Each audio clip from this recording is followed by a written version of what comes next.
तो देखेंगे last class में हमने क्या देखा था, क्या डिस्कस किया था कि जैसे जैसे व्यक्ति अपने आध्यात्मिक जीवन में आगे बढ़ने लगता है तो जितनी भी मटेरियल प्रॉब्लम्स उसकी लाइफ में आती है उसकी उसे कोई चिंता नहीं होती। देखिए क्या कहा जा रहा है, उस समय हमारी मनः स्थिति यह होगी, संकट तो आते जाते ही रहते हैं, कोई चिंता नहीं, उन्हें आने दो।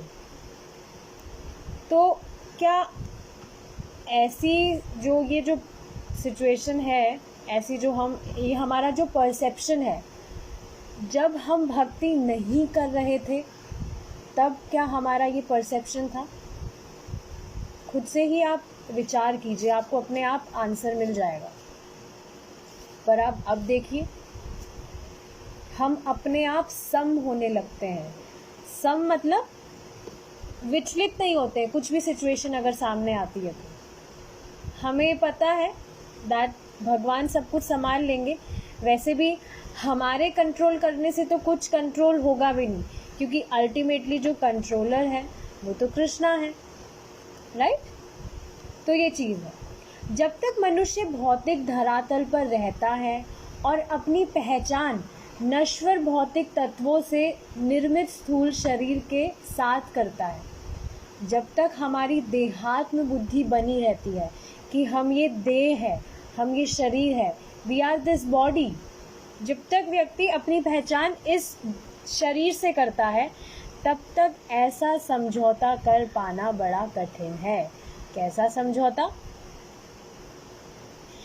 देखिए, जो भी व्यक्ति अपने आप को शरीर मानता है उसको हमेशा भय लगा रहता है। किस बात का भय लगा रहता है?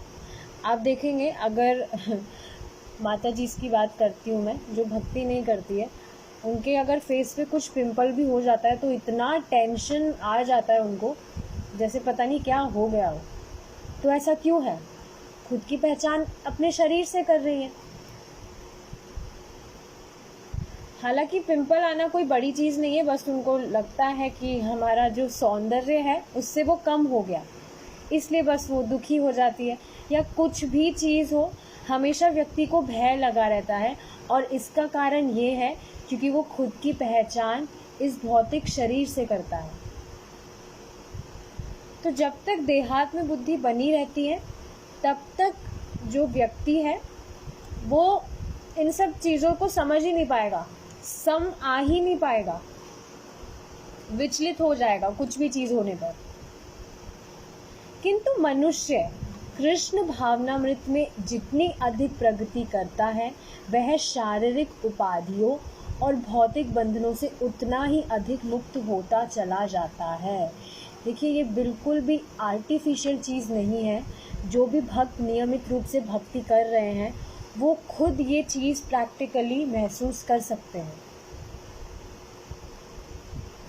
मैं खुद देखती हूँ कि पहले कितना ज़्यादा, जैसे किसी ने रस्सी से बांध दिया हो वैसे एकदम फिक्स हालत थी। बट अब आप देखेंगे कितनी सारी चीज़ें तो हम करते थे, एमलेसली करते थे, कुछ पता भी नहीं था कर क्यों रहे हैं। पर अभी हम हर चीज़ जो भी कर रहे हैं उसका हमें ठीक ठीक रीज़न पता है। कुछ चीज़ें तो हम ब्लाइंडली फॉलो कर रहे थे, पता भी नहीं था कि, पहली बात तो ये पता नहीं था कि शास्त्र के अकॉर्डिंग चलना भी होता है। पर अब हम कुछ भी चीज़ करते हैं तो गिल्ट फ्री वाली फीलिंग आती है। मन में ऐसा बोझ नहीं होता कि कुछ कर रहे हैं तो कुछ गलत तो नहीं कर रहे हैं, क्योंकि अब हमारा जो विज़न है वो क्लियर हो गया है, क्लियर होने लगा है। और जैसे जैसे हम नॉलेज लेते हैं, जैसे जैसे हम नॉलेज लेते रहेंगे, हर दिन हम प्रोग्रेस करते रहेंगे। ये बहुत अच्छी चीज़ है कि हम डेली नॉलेज ले रहे हैं, हम डेली प्रैक्टिस कर रहे हैं, तो हर दिन हम प्रोग्रेस कर रहे हैं।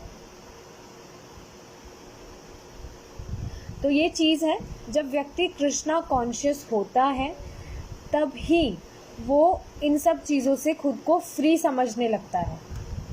समझने नहीं लगता, एक्चुअल में फ्री होने भी लगता है। श्रीमद् भागवत में इस भौतिक जगत की तुलना एक महासागर से की गई है। इस भौतिक ब्रह्मांड के अंतरिक्ष में लाखों करोड़ों ग्रह नक्षत्र तैर रहे हैं। प्लैनेट्स की बात हो रही है और हम यहाँ कल्पना कर सकते हैं कि इसमें कितने आंध्र, अटलांटिक और प्रशांत महासागर होंगे। तो देखिए क्या कहा जा रहा है कि ये जो पूरा मटेरियल वर्ल्ड है, इसका जो कंपैरिजन है एक बहुत विशाल सागर से किया जा रहा है, जिसमें बहुत सारे जो मटेरियल प्लैनेट्स हैं, जैसे लोक होते हैं ना, पृथ्वी लोक, ब्रह्मलोक, स्वर्लोक। आपको ये चीज़ पता होनी चाहिए कि सिर्फ भगवान के धाम के अलावा जितने भी सारे लोक हैं, they all are material worlds. सबकी प्रलय हो जाती है एक टाइम के आने के बाद में। तो ऐसे नहीं सोचना चाहिए कि सिर्फ पृथ्वी लोक से हमें मुक्त होकर किसी भी लोक में जाना है। भक्त तो वैसे भी मुक्ति की कोई डिज़ायर रखते नहीं है, वो तो वैसे ही मिल जाती है। वी डू भक्ति ताकि हम भगवान का प्रेम प्राप्त कर सकें। वास्तव में यह सारा भौतिक ब्रह्मांड जन्म, मृत्यु और दुखों के एक महासागर की तरह ही है।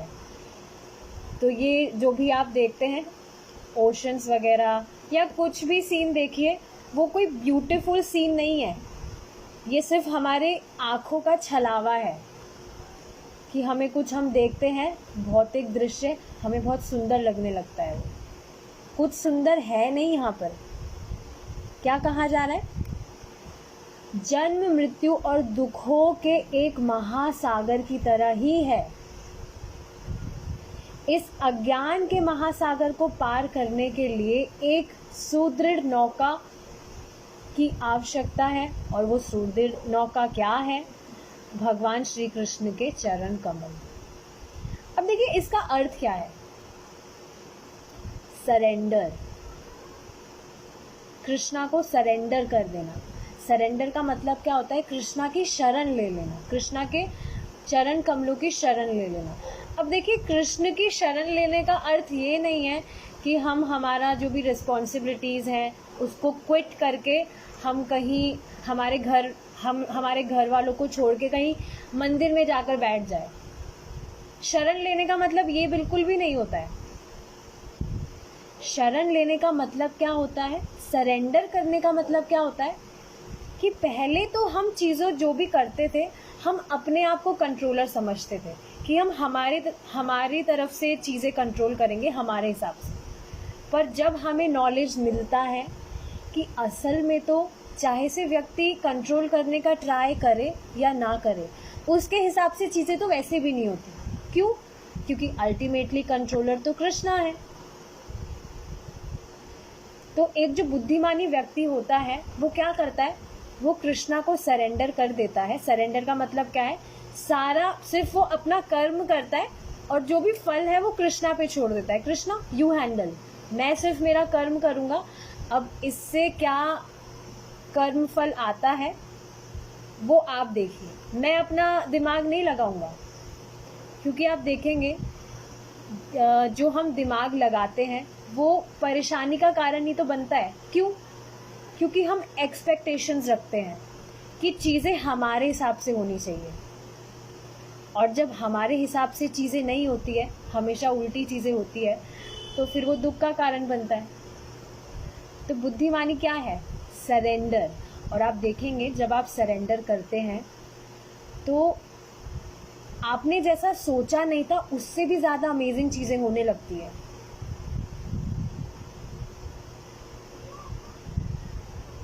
हमें इस नौका पर तुरंत आरूढ़ हो जाना चाहिए, बिल्कुल समय नहीं लगाना चाहिए। पहले ही कितना टाइम तो खराब कर दिया है हमने, और जब अब हमें सही सही चीज़ मालूम चल रही है तो अब ज़्यादा विचार नहीं करना चाहिए हमें, और तुरंत हमें कृष्णा को सरेंडर कर देना चाहिए। हमें यह सोचकर संकोच नहीं करना चाहिए कि श्री कृष्ण के चरण तो बहुत छोटे हैं, वास्तव में समस्त ब्रह्मांड उनके चरणों पर ही टिका हुआ है। तो एक चीज़ समझने वाली क्या है कि इस भौतिक जगत में, भौतिक जगत की बात नहीं है, इस पूरे ब्रह्मांड में, पूरी सृष्टि में जो भी चीज़ें हो रही है उसके कंट्रोलर कृष्णा ही है। ऐसी कुछ भी चीज़ नहीं है जिसमें कृष्णा का हाथ ना हो।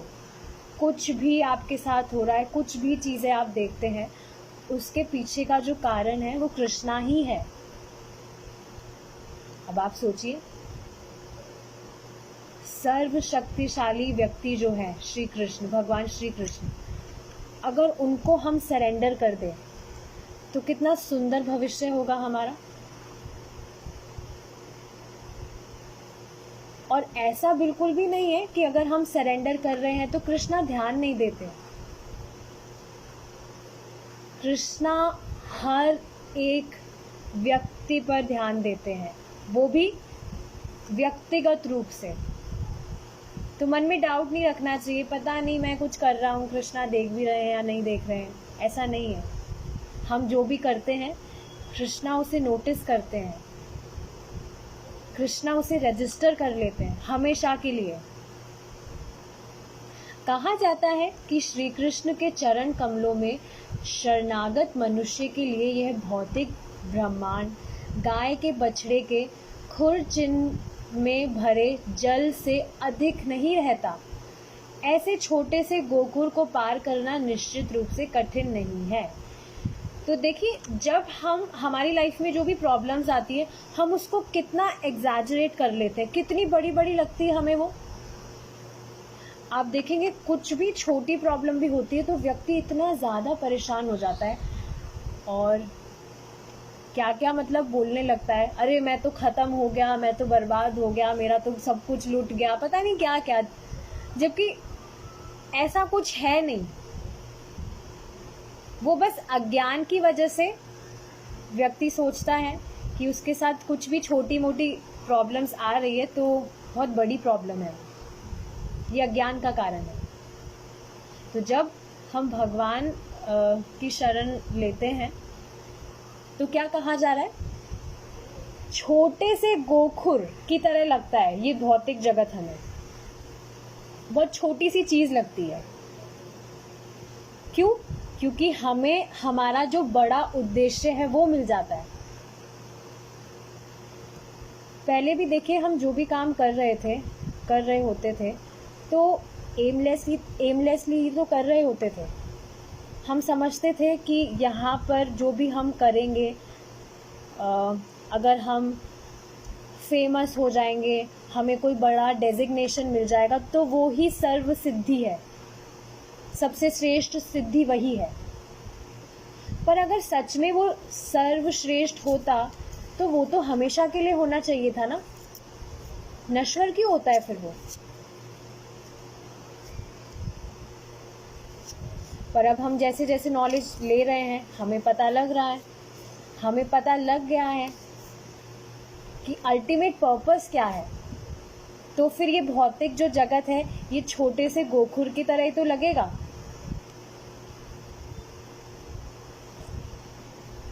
देखिए क्या कहा जा रहा है, तम विद्या दुख संयोग वियोगम योग संगीतम।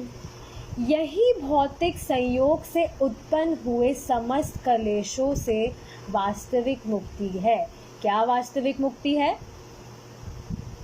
भगवान की शरण लेना। अगर व्यक्ति भगवान को सरेंडर नहीं कर रहा है तो वो कभी इन चीज़ों से मुक्त हो ही नहीं सकता है। कैसे मुक्त होगा? अगर वो खुद को कंट्रोलर समझ रहा है और अपने हिसाब से चीज़ों को बस कंट्रोल करना चाहता है। सिर्फ कुछ समझने से ऐसा नहीं है वो चीज़ होने लगेगी। और तभी आप देखेंगे हर कोई परेशान इसीलिए तो है क्योंकि वो अपने हिसाब से चीज़ों को कंट्रोल करना चाहते हैं। उसको पता ही नहीं है अल्टीमेटली तो कंट्रोलर कोई और ही है, हम तो खुद को कंट्रोलर समझ बैठे। तो ये भगवद गीता के 6th चैप्टर का 23 श्लोक है। हम इस भौतिक जगत में असंयमित इंद्रियों के कारण ही फंसे हुए हैं। ये चीज़ हमने डिस्कस करी थी कि हमारे जो अनकंट्रोल्ड सेंसेस हैं हमारे कंट्रोल में नहीं है, यही दुख का कारण बनते हैं और इसी की वजह से हम इस जगत में हैं। क्यों? क्योंकि हमारी इच्छाएं हैं, हमारे मन में वासनाएं हैं, काश है, हमारे मन में काश है, काश ये होता, काश वो होता। इसका अर्थ क्या है? अभी भी भगवान के धाम जाने में अवकाश है, यही तो मतलब हुआ इसका। देखिए क्या कहा जा रहा है, योग प्रक्रिया का लक्ष्य इन इंद्रियों का संयम करना है। यदि किसी प्रकार हम इंद्रियों का संयम कर सके तो हम वास्तविक आध्यात्मिक आनंद की ओर उन्मुख हो सकते हैं और अपना जीवन सफल बना सकते हैं। तो हमने ये चीज़ डिस्कस करी थी फ्यू डेज अगो। क्या डिस्कस किया था कि जो योगी जन हैं वो क्यों इतना तप करते हैं अपने सेंसेस को कंट्रोल करने के लिए। क्योंकि अगर सेंसेस, क्योंकि वो समझने लगते हैं हमारे ये जो सेंसेस हैं ये कंट्रोल नहीं है और इसी वजह से हम दुखी हैं। क्योंकि ये घोड़े की तरह भागते रहते हैं, स्थिर नहीं रहते। सेंसेस को हमें कंट्रोल करना चाहिए बट हम सेंसेस के द्वारा कंट्रोल्ड है, यही परेशानी का कारण है। हमारे हिसाब से तो चीज़ें होती नहीं है, हमारे जो सेंसेस चाहते हैं हम उसके हिसाब से कार्य करने लगते हैं। आप कभी देखिएगा जब भी कुछ भी मतलब करने का मन करे तो आप ये चीज़ ऑब्जर्व करिएगा, ऐसा लगता है कि कोई और व्यक्ति है जो आपको प्रेरित कर रहा है कुछ भी करने के लिए। आपको बहुत ज़्यादा खाने का मन कर रहा है तो वो कोई और व्यक्ति है जो आपको प्रेरित कर रहा है। हम बिल्कुल उस टाइम तो भूल चुके होते हैं कि हम ये शरीर नहीं है, हम आत्मा है, बिल्कुल भूल चुके होते हैं। तो देखिए यहाँ पे बहुत सारे प्रोसेसेस होते हैं टू कंट्रोल आवर सेंसेस, लेकिन सबसे पोटेंट जो प्रोसेस है to control our senses is bhakti yoga. आप देखेंगे, आप नियमित रूप से चैंटिंग करेंगे, अपने आप हमारी जो इंद्रियां हैं, हमारे जो सेंसेस हैं, हम वो भगवान के नाम में लगा रहे हैं। हमारी जो जिह्वा है हम उससे भगवान का नाम उच्चारण कर रहे हैं। हमारे जो अनकंट्रोल्ड सेंसेस हैं उसको हम कंट्रोल करने का ट्राई कर रहे हैं। कैसे कर सकते हैं? बाय पुटिंग देम, उनको हम कृष्णा से संबंधित कार्यों में यूज करके। ऐसे ही कंट्रोल हो सकते हैं हमारे सेंसेस। पहले हम बकरी की तरह कुछ भी खाते रहते थे हर वक्त, लेकिन अब देखिए, अब जब हमें पता है कि सिर्फ भगवान का प्रसाद ही खाना चाहिए तो कितना ज़्यादा कंट्रोल कर लिया हमने हमारी टंग पे। नहीं तो कभी भी कुछ भी आनी और राइट, कितना ज़्यादा कंट्रोल हो गया हमारी टंग पे। आप देख पाएंगे कितनी सारी अननेसेसरी जो चीज़ें हम कर रहे थे वो कट ऑफ हो गई है हमारी लाइफ से। इतना ज़्यादा स्ट्रांग है भक्ति योग। बाकी दूसरे मेथड्स में कितना टाइम लग जाए कह नहीं सकते, और उसके बाद में भी जो बेनिफिट है वो बिल्कुल 100% हो, वो भी नहीं है। तो क्यों नहीं हम जो इजी प्रोसेस है उसको करके बहुत जो हमें बेनिफिट है उसका अनंत मिले, वो चीज़ क्यों ना करें हम। बुद्धिमानी व्यक्ति तो ऐसे ही करेगा। ठीक है, अब देखिए आगे देखेंगे हम। ओह नहीं, हमारा टाइम अप हो गया है, पता ही नहीं चलता है। Anyways, we will stop here now. कल से आप थोड़ा ट्राई करिए कि 5-10 मिनट पहले जल्दी आ जाए, so that we may discuss more. Okay, चलिए, thank you so much for joining. We will meet tomorrow if Krishna's willing. Hare Krishna.